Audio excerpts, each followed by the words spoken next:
आसिला part plot SOP किंतु अधपंदरिया और द्वंद्वात्मक part plot किणाबिका नहीं उपजुवा द्वंद्व को दूर करने को राजस्व विभाग आनी एसओपी पुणी थे लोक बड़ द्वंद्व को डाकी आनी सहरांचल नियम कड़ाकड़ी लागू हे 500 वर्गमीटर जाए जमी थरे भाग हो पार चाष किसम जमी भाग नेबापर किसम बदली पार बिक्री सेल डीड रे घोषणानामा देवाक हबो अवश्य बिना प्रतिबंधक 500 वर्गमीटर कम जमी भाग करी हबो। पार्ट प्लॉट रजिस्ट्रेशन को लेके गोटे विशेषकर सहरांचल रे गोटे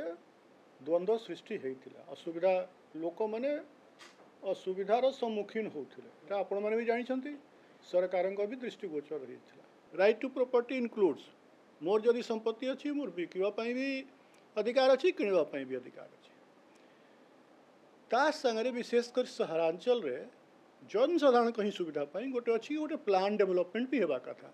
हैफेजार्ड डेवलपमेंट न हो तो यही दुईटा जो जिनस अच्छी कि माने व्यक्तिगत गोटे मौलिक अधिकार अच्छी कि तार निज प्रॉपर्टी को सब बिकिपार किपर और द्वितीय अच्छे कि एमती भी न हो कि गोटे प्लान डेवलपमेंट बाधित हो यही दुईटार सामंजस्य आने आम चेष्टा कर देखापी जेहेतु रेवेन्यू डिपार्टमेंट हूँ गोटे एडमिनिस्ट्रेटिव डिपार्टमेंट ऑफ रजिस्ट्रेशन आम गवर्नमेंट अनुमोदन नहीं के एटा गोटे प्रांजल भाव में एसओपीटा बाहर कर चाष तो कम माने सहर बसुची नगर बसुची कन्वर्सन दरकार आ जमी तो गोटे एत जिन बढ़ ना जमी तो सेतकी अच्छी सो जिते आम ओएलआर रे जो कन्वर्सन प्रोसेस अच्छी सेटा भी आपन चाहिए धरतु तो आप बिकी सारे तापर आप तहसिलदार पाखे जाइए कन्वर्सन करने आपन ताको घर बारी करेंगे घर बारी कलापर तापर घर बारी कटकणा लागू हम से अनुसार आउ फर्दर पार्ट प्लॉट जब करने को चाहिए करेंगे। सहरांचल पार्ट प्लॉट किणाबिका को नहीं आसीथिबा एसओपी रे लगी अनेक प्रतिबंधक सबुठ बड़ कथा है जमीर किसम भविष्य में परिवर्तन हो पार ना ताहले कथा उठुची आज जो जमीर किसम चाष जमी अच्छी काली काली ताहा घर बारी हेबनी बोली किसी ग्यारंटी अच्छी कि कारण सहर जो भाव में बढ़ुची काली काली की जो चाष जमी अच्छी ताहा से चाष उपयोगी रही बोली कौन ग्यारंटी अच्छी एक को राजस्व विभाग और नगर विभाग अनुधान करिसेंति तो सहरांचल उन्नयन कर्तृपक्ष अधीन आसुवा ग्रामांचल टाउन प्लानिंग कर्तृपक्ष अधीन थिबा अंचल में पार्ट प्लॉट पंजीकरण बेले कटकणा लागू हेब जो पार्ट प्लॉट पंजीकरण हेब तार चारिपार्श्व क्यों जमी अच्छी और जमीर मैप दलील रहिबो केवल जलाशय किसम जमी को छाड़ी अन्य जेकोसी किसम जमी को बिना शर्त भाग भाग कर बिक्री कर हेब जलाशय जमी फुल प्लॉट भाव में बिक्री कथा पड़ी सहर बढ़ुची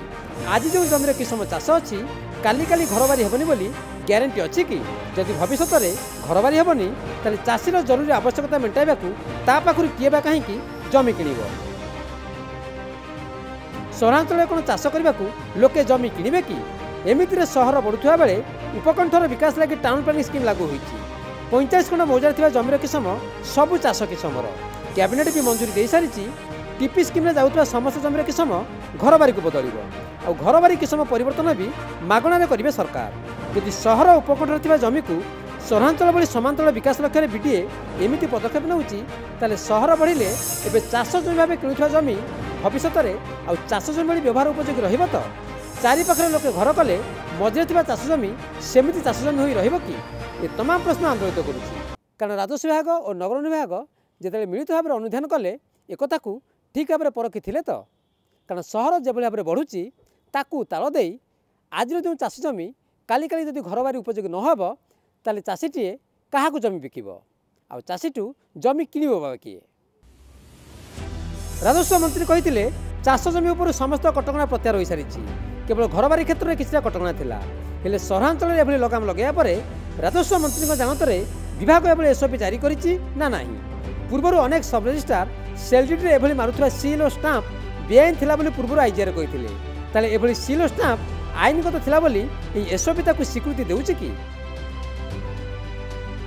भुवनेश्वर प्रदीप नायक रिपोर्ट नक्षत्र न्यूज।